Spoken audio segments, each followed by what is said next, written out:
Bom dia a todos, novamente. Desculpa aí pela demora, tivemos alguns probleminhas técnicos aqui, mas sejam todos bem-vindos aí à apresentação de resultados do segundo trimestre de 2020 da CPFL Energia. Eu sou o Carlos Cirino, diretor de Relações com Investidores do Grupo CPFL, e hoje vou conduzir toda a dinâmica aqui do nosso evento. Conosco hoje estão Gustavo Estrella, presidente do Grupo CPFL Energia, e o Mr. Pan, vice-presidente financeiro e de Relações com Investidores, bem como demais executivos da companhia.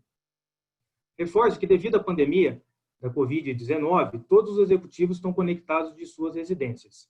E assim pedimos desculpas antecipadamente caso haja alguma falha de conexão. Reforçamos que trabalharemos em breve para poder estabelecer o mais rápido possível. Toda a apresentação será realizada em português, com interpretação para inglês. Para isso, basta clicar no botão Interpretation, que aparece na parte inferior da barra de ferramentas da plataforma. E também depois disponibilizaremos toda a tradução e deixaremos o áudio no nosso site de RI, conforme sempre colocado. Gostaria também de reforçar que, após a apresentação da empresa, daremos início à sessão de perguntas e respostas. Para enviar perguntas, vocês poderão utilizar o botão Q&A, que se encontra na parte inferior da plataforma. Vocês poderão fazer as perguntas de duas maneiras, ou escrever a pergunta no Q&A, e aí sim, no momento oportuno, eu irei ler a pergunta para vocês, ou vocês poderão solicitar a pergunta e nós abriremos o áudio para que vocês façam pessoalmente. Importante que vocês se identifiquem na pergunta com o nome e instituição. Cabe lembrar que todo o nosso evento está sendo gravado e daremos início, então, à nossa apresentação e eu passo a palavra, então, para o nosso CEO, Gustavo Estrella.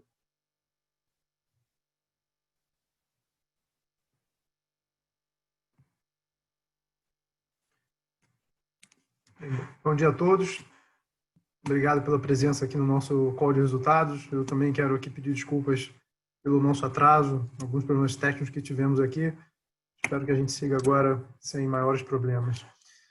Bom, eu já passo aqui então para o slide 4, onde a gente coloca aqui os nossos principais destaques do segundo trimestre de 2020.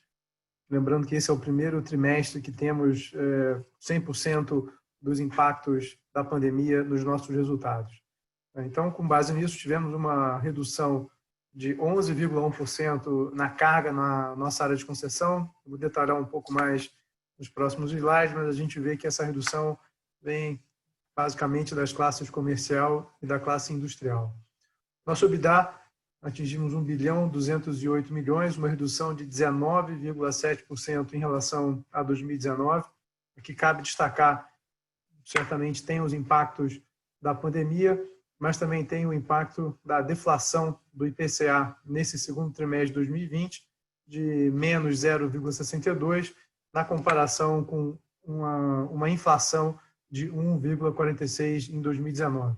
Isso aqui afeta o nosso ativo financeiro da concessão, uma variação importante, eu diria a principal variação do nosso resultado, com 170 milhões de reais.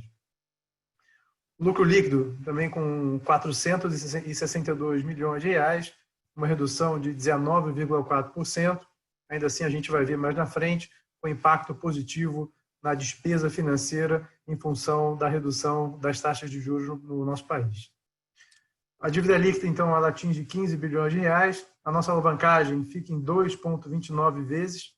Dívida líquida EBITDA, praticamente estabilidade em relação ao trimestre anterior, de 2,21.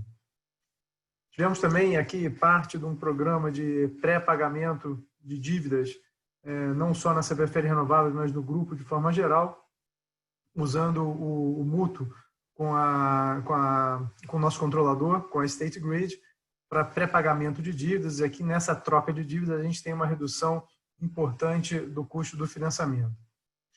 Investimentos, atingimos 648 milhões de reais de investimentos, um crescimento de 24,3% em relação a 2019. A companhia segue no seu plano de investimento original, aprovado no nosso orçamento do ano passado. A gente segue com o nosso plano de investimentos sem impactos da pandemia para 2020. Declaramos também dividendos no valor de 2 bilhões e 75 milhões de reais, dá R$ 1,80 por ação. Um dividendo esse que deve ser pago até o final desse ano. Tivemos também o reajuste tarifário da RGE, o reajuste da RGE historicamente em junho de 2020. Nesse ano, especificamente, esse reajuste foi aplicado a partir do dia 1º de julho, assim como o reajuste da Paulista, que foi aplicado não em abril, mas em 1º de julho também. Obviamente, todos os impactos dessa postergação do reajuste já foram compensados, tanto no nosso resultado como no nosso fluxo de caixa também. Tivemos também a captação dos recursos pela conta Covid, a resolução 885 da ANEEL, um valor total para a CPFL de R$ 1.382 bilhões. Já recebemos R$ 1,1 bilhão desse montante. Tivemos também um passo aqui importante, que é a OPA da deslistagem da CPFL Renováveis. Então, o leilão aconteceu no dia 10 de junho, com o resgate das ações aprovados no dia 7 de junho. Ingressamos também no MSCI, acho que aqui traz uma evolução importante no tema de liquidez para as nossas ações, um indicador bastante importante e já trouxe, inclusive, reflexos no aumento de liquidez da nossa ação no mercado. Celebramos também no dia 12 de junho um ano do nosso re-IPO, um marco importante para a companhia no retorno ao mercado, um ano no dia 12 de junho. E também uma ação importante de combate ao Covid-19, a companhia fez uma doação de R$ 6 milhões, sendo 5 milhões focados nos 20 hospitais na nossa área de concessão, hospitais públicos, e R$ 1 milhão a gente aderiu ao programa Salvando Vidas do BNDES, também de apoio a hospitais públicos no território brasileiro. Bom, passando então aqui para o próximo slide, a gente já fala um pouco aqui de vendas de energia. Então, a gente vê numa queda de carga na área de concessão, uma queda de 11,1%, sendo 14% nos clientes livres e 9,6% no mercado cativo. Nas vendas, a queda de 10,1%, sendo 11,9% no mercado livre e 9,1% no mercado cativo. Quando a gente olha por classe, então, como eu havia comentado, a classe industrial com uma queda de 17,7% e a classe comercial com 19,1%. São, obviamente, as duas classes que mais sofreram nesse período de pandemia com redução do consumo de energia. Na classe residencial, praticamente uma estabilidade em relação a 2019. A gente pode ver aqui no quadro, no canto inferior direito da tela, um impacto negativo de temperatura de 2,5%, compensado pelo que a gente chama aqui de macroeconomia. Aqui, claramente, é o impacto do isolamento social. As pessoas mais em casa consomem mais energia. Quando a gente olha aqui na indústria, é importante destacar aqui no canto inferior esquerdo os setores da atividade na nossa indústria. Então, a gente vê que a classe de veículos é a que mais sofreu, com 41,8%. A sua cadeia também sofre, metalurgia com 28,4%, borracha e plástico com 18,6% de queda. O que a gente pode perceber aqui é que as duas principais classes do mercado do grupo CPFL, alimentos caiu 4,3%, e o setor químico com um pequeno aumento de consumo de 0,1%. Quando a gente compara esses números com a produção industrial brasileira, uma queda de 19,4%, então a gente vê que os 4 principais setores do mercado da CPFL Energia tiveram um desempenho superior à queda da produção industrial. Passando aqui para o próximo slide, então a gente tem aqui os reflexos de inadimplência e de perdas. Então a gente vê um aumento na inadimplência para 79,3 milhões de reais, um crescimento de 23% em relação a 2019. Aqui também é fruto dos impactos da pandemia. E talvez o principal impacto seja a resolução 878, onde a gente tem a proibição do corte a partir do dia 24 de março. Como vocês sabem, o corte é a nossa principal o principal instrumento de controle de inadimplência. A gente ficou desde 24 de março sem poder proceder corte para cliente de baixa tensão. Isso aqui traz, obviamente, um reflexo na nossa inadimplência. A expectativa de retorno do corte agora para o mês de agosto, a expectativa é que a gente consiga recuperar, pelo menos parcialmente, esse aumento de inadimplência aqui do segundo trimestre. Quando a gente olha aqui nas perdas, a gente vê uma praticamente estabilidade em relação a 2019, 9,01 contra 9,09, perdas sem maiores impactos no nosso mercado até esse momento. Passando aqui para o slide 7, a gente tem aqui algumas medidas que a companhia tomou para facilitar o nosso processo de arrecadação e pagamento de contas pelos nossos clientes. Aqui, então, uma série de novos canais de pagamento, né, que lançamos nesse período, e a gente vê aqui alguns resultados muito positivos. Então, a gente tem aqui pagamento via cartão de crédito, com 57 mil pagamentos no período de abril a julho, pagamento delivery com 402 mil visitas e 28 milhões de reais arrecadados, né, também nesse período, pagamento via cartão de crédito com 30 mil parcelamentos, na verdade, o parcelamento via cartão de crédito, com 30 mil parcelamentos e 19 milhões de reais parcelados. Pagamento via o aplicativo do Corona Voucher, com 52 mil pagamentos diretos da nossa conta, com 8 milhões de reais arrecadados. Cobrança através das agências que ficaram fechadas durante esse período e também da CPFL Atende, o nosso call center, com 116 mil contatos e 10 milhões de reais negociados. E, mais recentemente, o pagamento via o PicPay, uma ferramenta eletrônica e digital, somente no mês de julho, com 43 mil transações, ou quase 6 milhões de reais arrecadados. Aqui, basicamente, todo o leque, né, de ferramentas que a companhia desenvolveu ao longo desse período para que a gente pudesse facilitar o pagamento e aumentar a nossa arrecadação. Nós tivemos aqui um resultado positivo, com 85 milhões de reais arrecadados através dessas ferramentas. A grande maioria delas serão ferramentas que continuarão mesmo no período pós-pandemia. Passando aqui para o slide 8, então a gente tem aqui o desempenho do nosso braço de geração. Então a gente vê uma queda do PLD nesse período, né, de 42%, o PLD em patamares baixos, e basicamente pela redução de mercado nesse período e também por uma hidrologia positiva. A gente hoje tem níveis de reservatório muito próximos das médias históricas, o que traz um conforto muito grande em relação ao suprimento para os próximos meses. O GSF, praticamente estabilidade, fechando o GSF no segundo trimestre de 89%, contra 91% do GSF de 2019. A vazão das nossas UHEs, aqui muito impactada pelas usinas do Sul.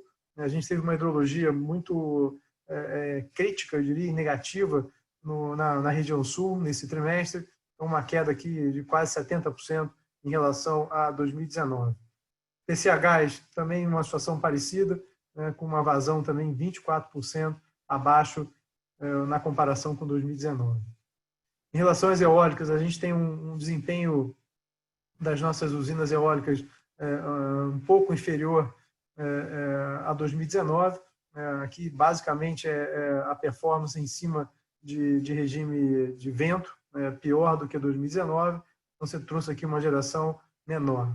Em contrapartida, a gente tem uma disponibilidade maior do que 2019. Aqui é num processo de evolução, especialmente dos parques da Suzlon, que vem tendo melhoras contínuas em relação às suas disponibilidades. Então, trouxe aqui, na média, um crescimento de 3,4% em relação a 2019.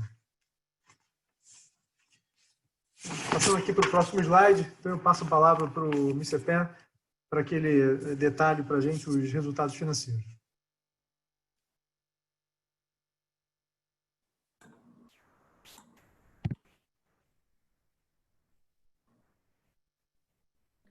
Bom dia, pessoas. Passando no slide 9, o EBITDA neste trimestre foi de 1,2 bilhão, uma redução de 19,7%. no segmento de distribuição, certamente foi o mais afetado pela pandemia, tendo uma queda de 28,7%. O principal impacto foi no ativo financeiro de concessão, que apresentou redução de 170 milhões devido à deflação registrada no período. No 2019, o IPCI foi de 1,46%. Este ano 2020 foi de 0,62% negativa. A queda na carga de energia também afetou o resultado em 71 milhões, apesar do efeito positivo dos reajustes tarifários nas últimas 12 meses. A PDD também aumentou 15 milhões, impactada pelo maior inadimplência observada desde que os cortes de energia foram suspensos. PMSO, por sua vez, apresentou ganho de 29 milhões no EBITDA, enquanto outros itens tiveram impacto negativo 24 milhões. No segmento de trading, serviços e outros, aumento de 20% se deve principalmente à melhor performance na operação da CPFL Serviços.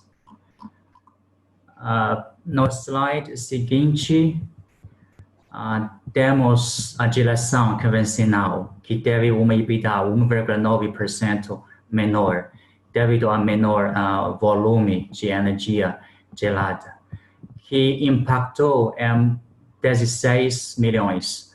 O reajuste de preço dos contratos, por sua vez, ajudou com 10 milhões. No CPFL Renováveis, o EBITDA caiu 19,2%. O principal efeito é a sazonalidade da PCH, que gerou uma redução de 40 milhões, devido parte de ganho obtido no primeiro trimestre de 2020. A menor geração eólica resultou em uma perda de 23 milhões. Por outro lado, o repasse da inflação nos contratos deu ganho de 24 milhões. Os demais efeitos tiveram total 9 milhões negativa. No próximo slide, mostramos a performance do lucro líquido, que foi de 472 milhões no período, uma redução de 19,4% em relação ao segundo trimestre de 2019. Além da variação de 296 milhões na EBITDA, tivemos no resultado financeiro ganho de 139 milhões. A deflação variou 24 milhões e os impactos foram reduzidos em 70 milhões. A maior efeito no resultado financeiro, a queda de CDI é o menor custo de dívida, que nos deram ganho de 150 milhões. Os demais itens somados tiveram uma piora de 11 milhões. No slide seguinte, mostramos os resultados acumulados de junho de 2020. Ao início do ano, teve resultado bastante positivo, de tal forma que o EBITDA acumulado registra queda de apenas 4,3%, mesmo com o impacto da pandemia nos últimos meses. Destaca-se aqui a distribuição, que teve redução de 5,1% ou 94 milhões. Basicamente, a inflação do VNR, que caiu de 95 milhões na comparação com o primeiro semestre de 2019. Os reajustes tarifários positivos é o menor PMSO ajudaram a mitigar o fraco desempenho do volume de vendas maior PDD. O segmento de comercialização foi afetado pela queda dos preços no início do ano, mas já mostrou recuperação neste trimestre. O CPFL renováveis continua tendo impacto aos ventos mais fracos no Brasil. Já o lucro líquido aumentou 19,4% ou 222 milhões. Esse resultado foi bastante favorecido pelo menor CDI e a queda no custo de dívida, que gerou ganho de 217 milhões, além de efeito positivo de MTM no começo do ano, com 265 milhões. Até agora, temos ganho de 480 milhões no resultado financeiro, se comparado ao mesmo período de 2019. Próximo slide, temos o CAPEX. Nesse período, fizemos investimento de 648 milhões, aumento de 24,3% em relação ao mesmo período do ano passado. Na visão por segmento, tivemos distribuição, total investido de 546 milhões destinados à ampliação, modernização e manutenção do sistema elétrico. Para a geração e transmissão, tivemos 62 milhões para renováveis, dando continuidade aos projetos Gameleira e Cherobim. 32 milhões para transmissão para os projetos de Maracanaú, Sul 1, Sul 2, e 1 milhão para a geração convencional. Por fim, para o segmento de serviço, foram destinados a 7 milhões. Passado ao próximo slide, temos o endividamento da companhia. No próximo gráfico, a dívida líquida totalizou 15 bilhões e o EBITDA dos últimos 12 meses atingiu 6,6 bilhões. A alavancagem medida pela dívida líquida sobre EBITDA foi de 2,29 vezes. No gráfico ao lado, temos o custo de dívida nos últimos anos, tanto real quanto nominal. A queda no segundo trimestre de 2020 se deve principalmente à variação de CDI e IPCA, também pela substituição e pré-pagamento de dívidas que ocorreram no período. Já na composição da dívida bruta, vemos que a maior exposição está indexado CDI, 69%.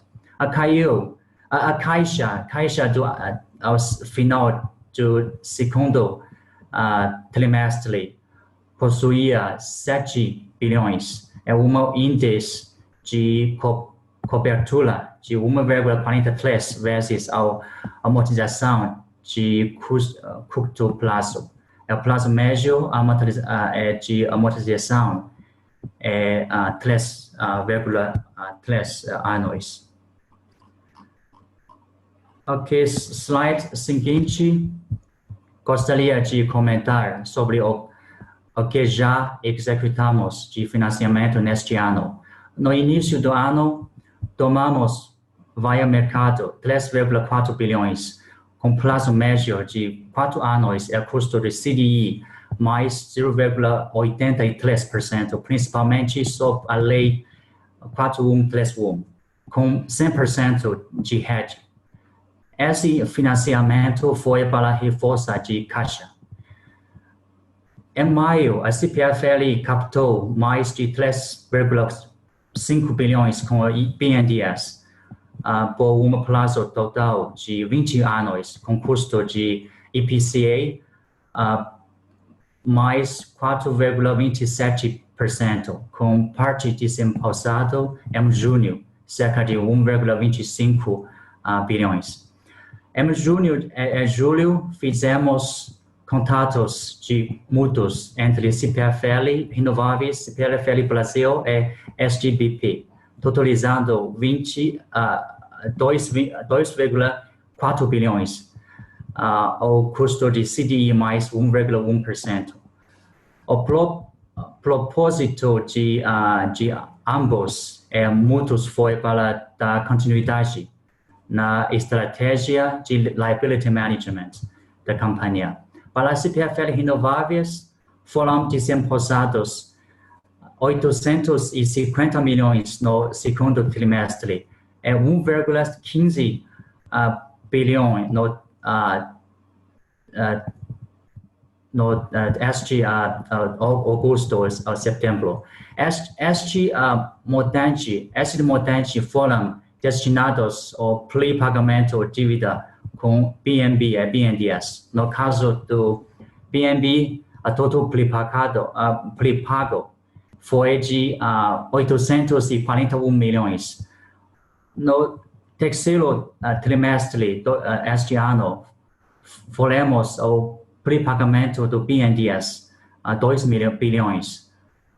E podemos liberar uma caixa travada de aproximadamente 915 milhões. Muito obrigado, pessoal. Agora, devolvo a palavra para o senhor Gustavo Estrela.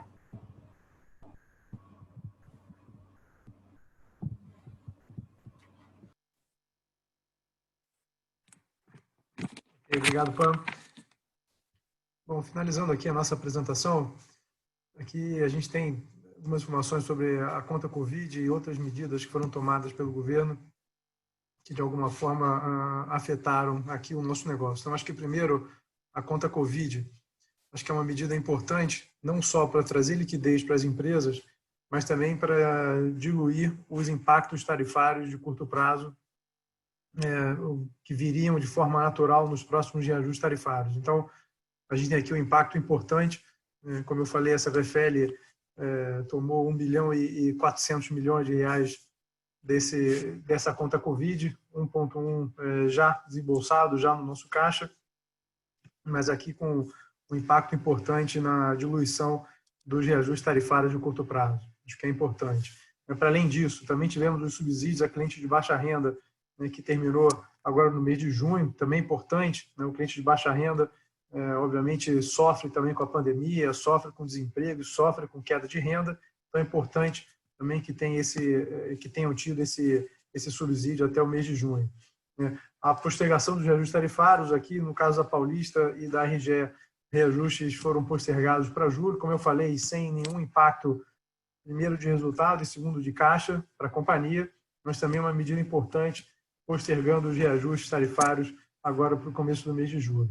E também a transferência dos encargos setoriais para distribuidores e clientes livres, com um impacto também de 2 bilhões, aqui também ajuda a mitigar esses impactos de tarifa no curto prazo para os nossos clientes. O que a gente tem aqui, talvez, duas medidas mais importantes. A primeira delas é a discussão dos impactos econômicos e a discussão da revisão tarifária extraordinária. Expectativa que a consulta pública seja aberta pela ANEEL até o dia 22 de agosto. Acho que também é um assunto que já vem sendo discutido já há algum tempo com o regulador. E o segundo é a metodologia para reconhecer a sobrecontratação como involuntária. A gente já tem esse direito já reconhecido pelo decreto 10.350, agora é a regulamentação também através da agência. Então, são duas medidas importantes que vão aqui tomar o foco e a nossa atenção aí para os próximos meses, para que a gente consiga endereçar esses dois temas. Bom, senhores, eram essas então as informações que a gente queria dividir com todos vocês. A gente fica aqui agora à disposição para a sessão de perguntas e respostas. Obrigado.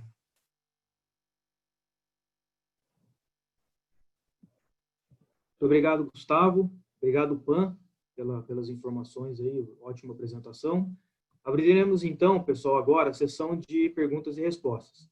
Só reforçando, né, para estar fazendo as perguntas, vocês vão utilizar na barra inferior aqui da plataforma o botão Q&A e vocês poderão estar fazendo de duas formas.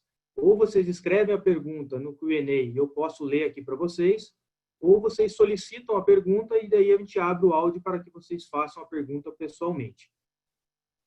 Por enquanto ninguém enviou nenhuma pergunta, alguém gostaria de estar fazendo alguma pergunta?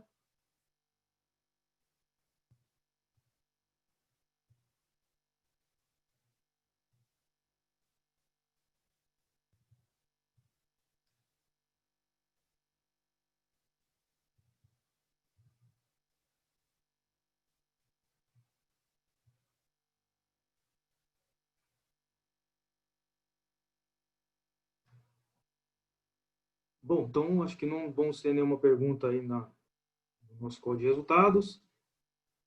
Eu vou então aqui encerrar neste momento então a sessão de perguntas e respostas. Caso tenha ficado alguma dúvida ou questionamento, né, nossa equipe aqui de relações com investidores estão disponíveis aí para responder depois posteriormente.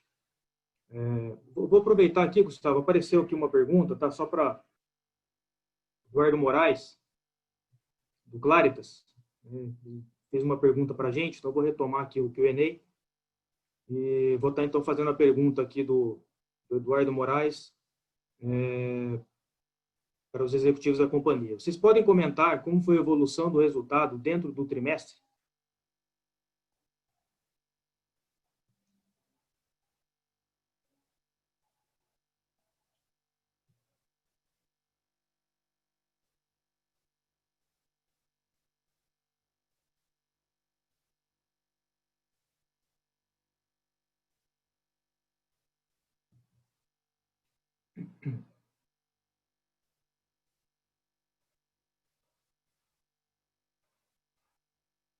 Vamos lá, pessoal, só para a gente passar aqui a pergunta do Eduardo Moraes, que foi encaminhada, né?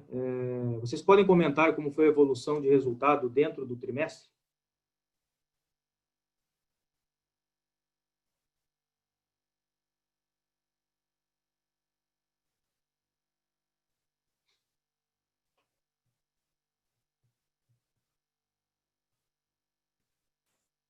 Consegue me ouvir? Sim. Bom, então vamos lá.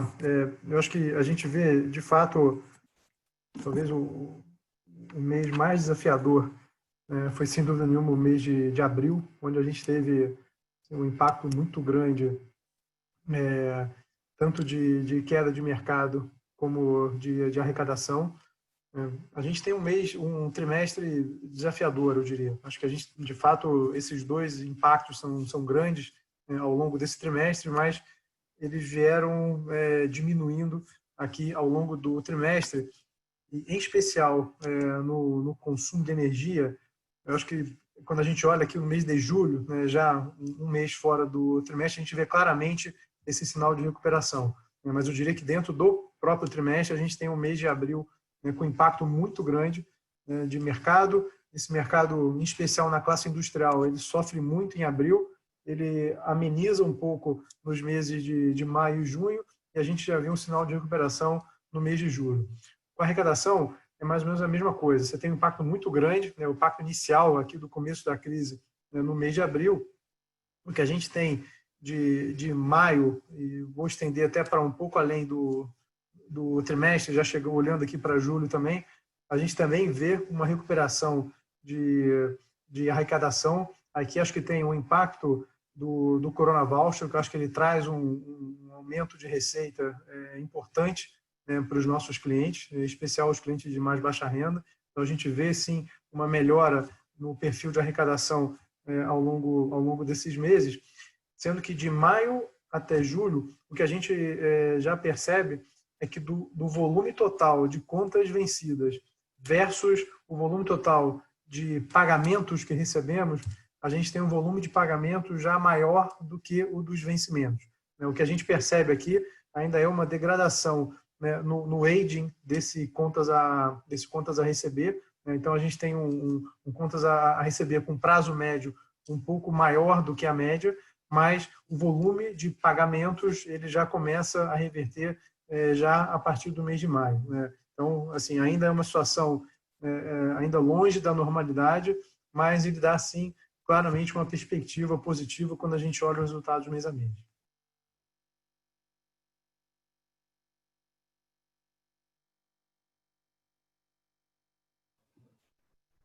Muito obrigado, Gustavo. Temos mais uma pergunta aqui, pessoal, do Bruno Varela. Bruno Varela solicitou a pergunta, vai fazer pessoalmente, vou estar abrindo o áudio para o Bruno aqui. Bruno Varela, da Solana. Obrigado, Bruno. Bom dia, Cirino, Estrela, Pan. Vocês estão me ouvindo bem? Estamos ouvindo, pode fazer a pergunta. Tá. Bom, minha dúvida é com relação ao resultado da RGE.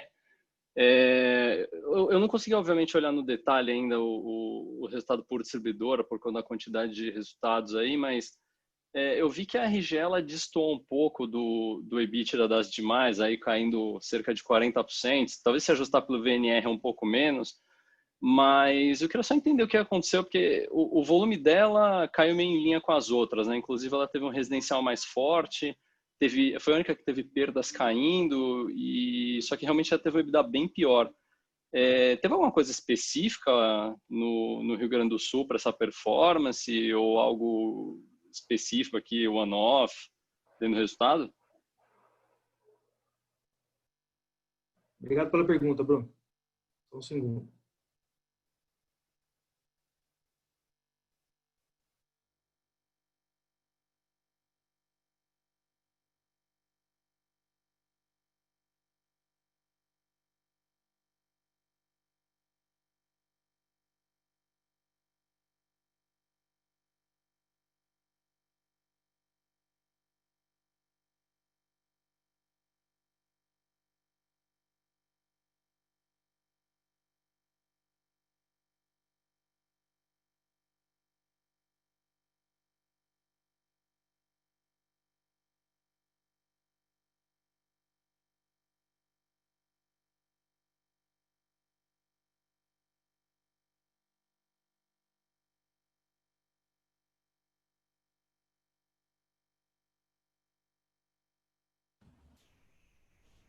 Oi, Bruno. Aqui é a Giovana, do RI. Tá me ouvindo? Sim, estou ouvindo sim, Giovana. Bom dia. Infelizmente, bom dia. Infelizmente, a gente acaba não abrindo os detalhes por empresa no release, porque senão ele ficaria ainda mais longo, né? Mas a gente tem mesmo algumas especificidades na RGE. Principalmente teve no ano passado alguns ajustes regulatórios que acabaram elevando um pouco o resultado do ano passado. Então, é mais um problema de comparação que fica desequilibrado entre as empresas. No ano passado, no reajuste tarifário, a gente teve alguns reconhecimentos de ativos regulatórios que não estavam provisionados.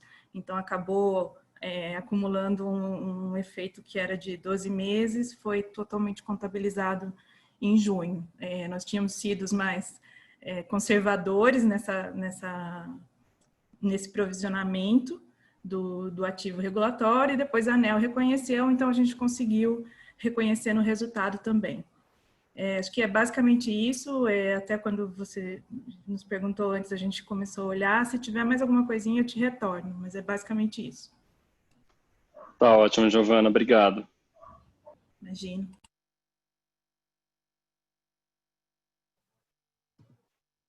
Vamos lá, pessoal. Obrigado, Bruno, pela pergunta. Temos mais uma pergunta aqui do Éder Castro. A pergunta dele, vou estar lendo para vocês, ele mandou aqui por escrito. Quais são os novos passos aí para a privatização da C3E, depois aí da mudança de estatuto que eles já sugeriram aí para aprovação, e eu acho que passa na Câmara aí nas próximas semanas.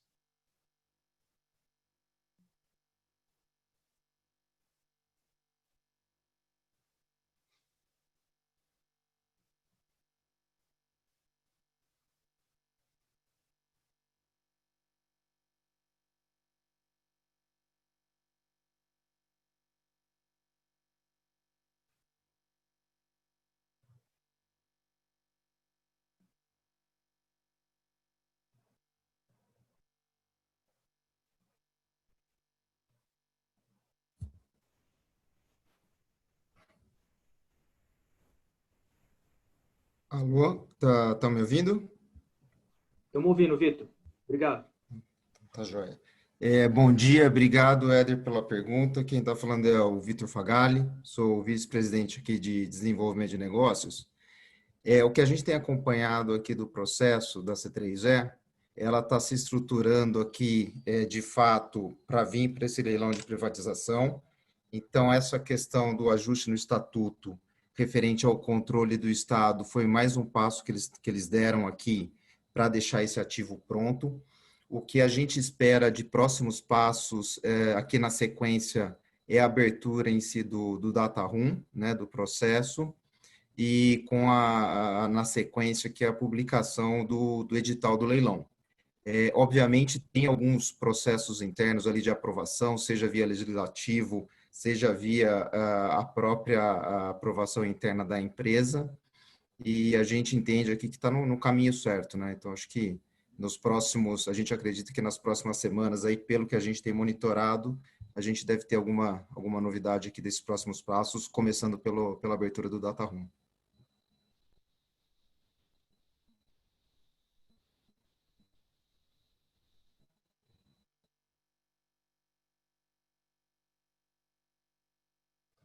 Obrigado, Vitor.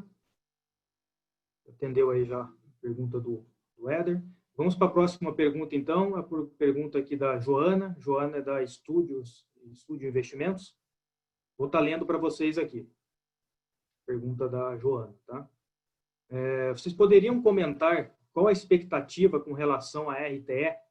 Será através de processos individuais para cada distribuidora no seu reajuste tarifário específico ao longo do ano que vem? Acreditam que a sobrecontratação será considerada 100% involuntária, mas a inadimplência muito provavelmente será parcialmente reconhecida? Obrigado, Joana, pela pergunta. Estaremos passando aqui já para algum executivo estar respondendo. Muito obrigado.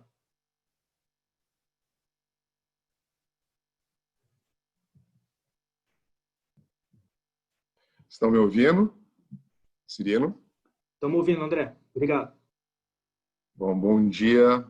Obrigado, Joana. Sou André Gomes, diretor de assuntos regulatórios aqui da CPFL.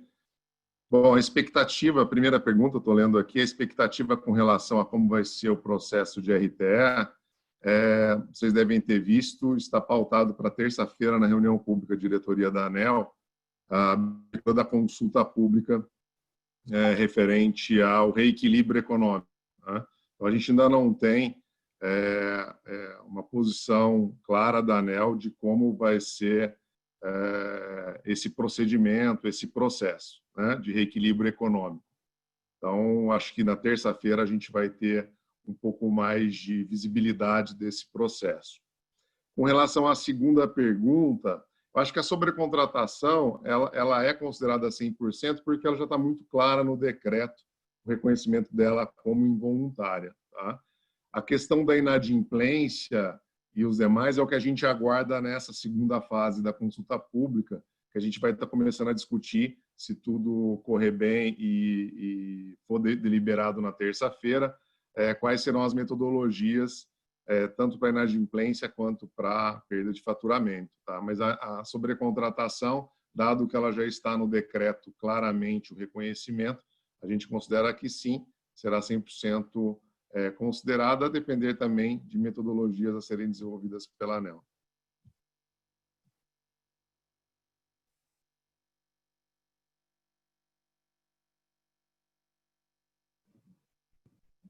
Muito obrigado, André. Vamos passar, então, aqui para a próxima pergunta, do Diego Vieira. Vou estar lendo para vocês aqui, que ele passou para a gente, né? Bom dia. Qual a dinâmica esperada pela companhia para o segundo semestre no que tange a recuperação de volume e inadimplência na distribuição, tendo em vista o andamento de julho e agosto? Muito obrigado, Diego. Estou passando aqui a pergunta para os nossos executivos.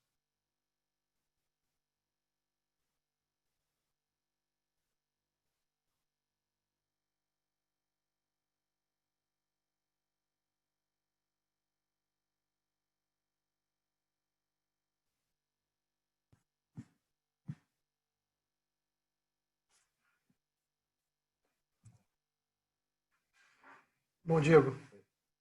aqui basicamente é um pouco do que eu falei, quer dizer, a gente vê claramente um sinal assim de recuperação, né, no consumo, agora no começo do segundo semestre, assim, olhando muito ainda para o mês de julho, obviamente, né, agosto ainda está aqui nem na metade do mês ainda, mas a gente vê claramente uma recuperação. Tem também um efeito positivo de temperatura acima das médias do mês de julho, que também trouxe, né, um consumo de energia um pouco maior, mas a gente vê claramente uma tendência de recuperação do mercado.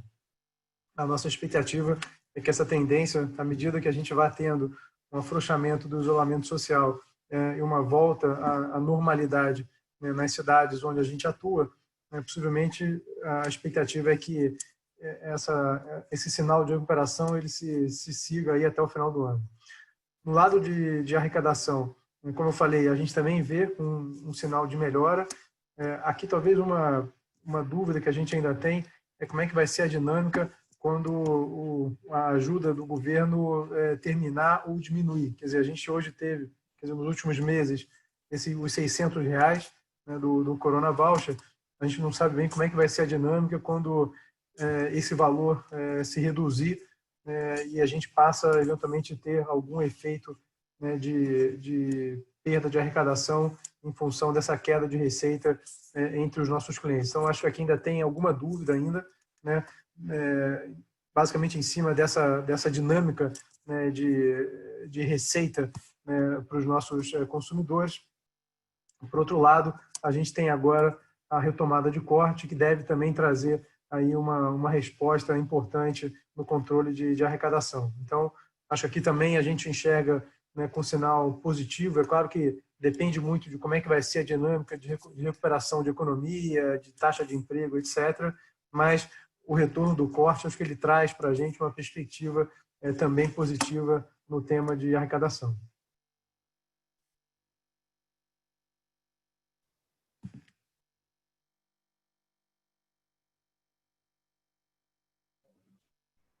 Obrigado, Gustavo.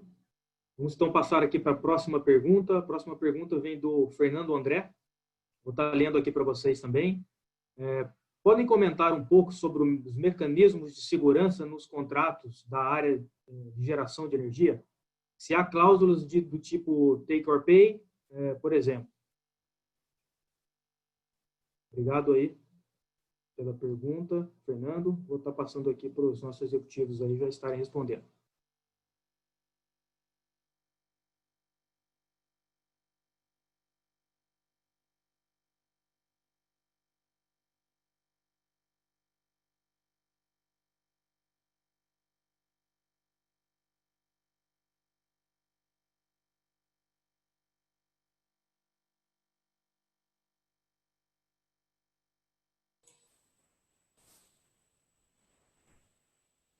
Olá, bom dia a todos. E quem está falando é a Karen Lucchesi, sou vice-presidente de negócios de mercado da CPFL Energia.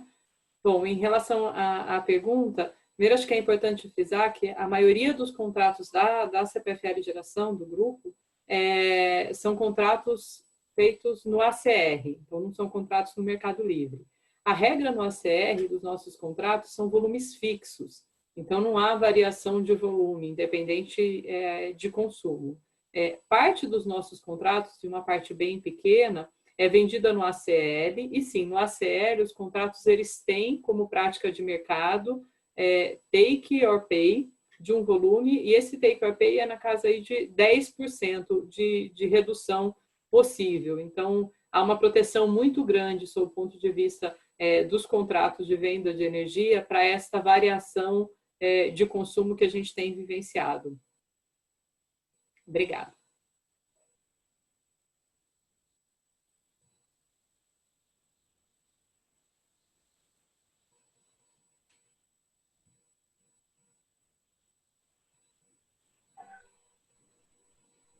Obrigado, Karen, pela resposta. Vamos aqui a mais uma pergunta do Caio Magno. Obrigado, Caio, pela pergunta. Como estão os estudos para uma eventual reestruturação dos ativos da State Grid no Brasil? Se há alguma discussão aí caminhando aí nesse curto prazo. Obrigado, Caio. Está passando aqui para os executivos responder.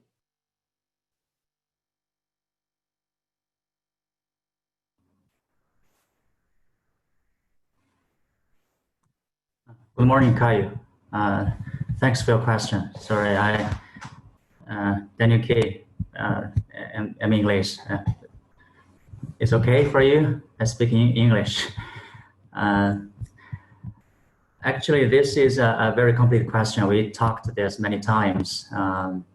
What I can tell you now is that we are still studying, but we are also we are approaching the second half of the study. Is much the progress is much bigger than what we had in during the re-IPO.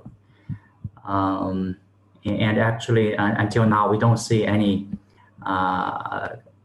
competition among the assets of State Grid in Brazil. You know, transmission is in Rio. Here, our transmission is different. All of the other business is in CPFL, generation, distribution, and any kind of M&A will be carried out in terms of distribution. Will be carried out by CPFL. That's for sure. So there's no until now for CPFL side, there's no harm for CPFL.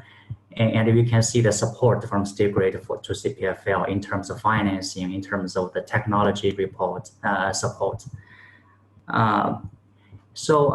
What I can share is we are studying. We see some kind of synergy, but we cannot finalize. Once there's any big progress on the first time, we'll let you know. Thank you. Thank you, Kai.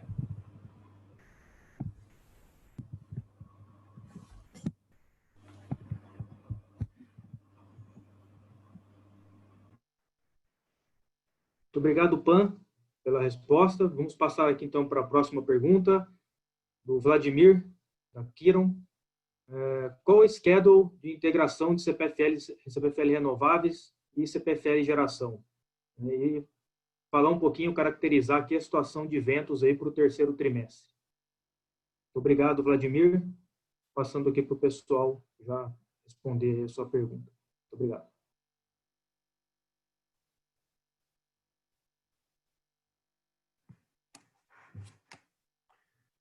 Bom, Vladimir, acho que primeiro a gente segue dentro do nosso cronograma em relação à integração da Renováveis com a CPFL Geração. Acho que um passo importante aqui foi dado com o delisting da CPFL Renováveis no mês de julho. A expectativa é que, possivelmente até o final do mês que vem, a gente já consiga fazer a integração entre as duas companhias da forma como estava previsto. Então, acho que diria que os grandes passos aqui da reestruturação, ou talvez os mais importantes, já foram feitos. Aqui agora tem um dever de casa aqui nosso de seguir com o processo, mas processo totalmente dentro do nosso cronograma, dentro da nossa expectativa. Em relação a vento, então a gente mostrou aqui um trimestre, o segundo trimestre ainda negativo em relação à performance de ventos. A gente enxerga uma melhora para o terceiro trimestre, já desse começo de trimestre aqui, já realizado. Ele vem ainda abaixo da P50, mas num patamar já bem melhor do que os patamares do segundo trimestre. E aqui é importante, né, só para lembrar, né, que a gente tem o nosso regime de vento principal no terceiro e no quarto trimestre. Então, especialmente o terceiro trimestre. Então, é importante, de fato, a gente observar essa melhora, essa aproximação em relação à P50 agora no terceiro trimestre. Então, nossa expectativa é que a gente traga resultados na comparação com a P50 melhor, num trimestre especialmente importante, com uma geração maior do que os trimestres anteriores.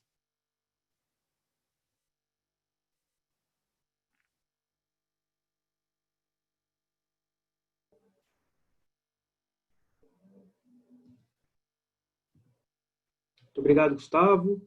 Bom, não tendo mais perguntas, a gente então encerra aqui a sessão de perguntas e respostas neste momento. E depois, se tiver algum questionamento ou alguma dúvida, a gente está à disposição aqui com a equipe de relação com investidores para posteriores esclarecimentos. Então, eu volto a palavra aqui ao nosso CEO, Gustavo Estrella, para as considerações finais. Muito obrigado.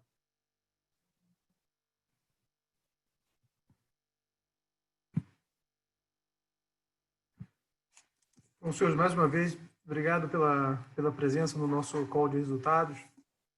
Acho que a gente ainda vive um momento, assim, muito desafiador, né, para a nossa companhia, para os nossos negócios.